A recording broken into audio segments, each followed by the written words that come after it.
Ndikaimba vanokwanisa kunzwa kurwadziwa kwangu through voice yangu. Despite kuti ndine munyama am diabetic, life yangu chero paredhiyo pandiri panapa ndoona kuti wange ndichitorwara ndakatogara panapa ndichingoshimbisa kuti nditoita zvandikuita zvitese ndikatadza kuuya kushow because ndadona kana une shuga handitokwanisa kuzvitaura nokuti vanozvinza mangoti akadhakwa pamadrugs. Hapana anonyatsombosiya life yangu, but munhu wese anouya padhuze pangu anozozviona zvakawanda kusiyana. Like mazuva ano nditona manager mufesi wangu anonzi Wadisi, anogona kutomira pamwe pandisingagairi kuti angamira.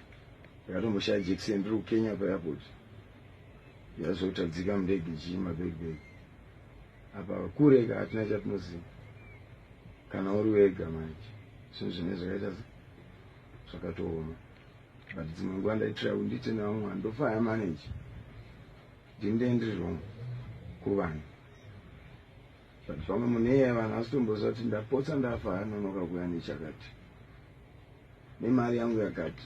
Fesi yangu inoita kunge yakangonyorwa madrugs, so kuti wangu munamato Mwari wangu ndigone sei zvandinotadza, ndigare ndakachena, ndigofadza vaya vandinotadzira. Handizvinyore zvinhu izvozvo nekuti ndozvandichiitwa nevanhu.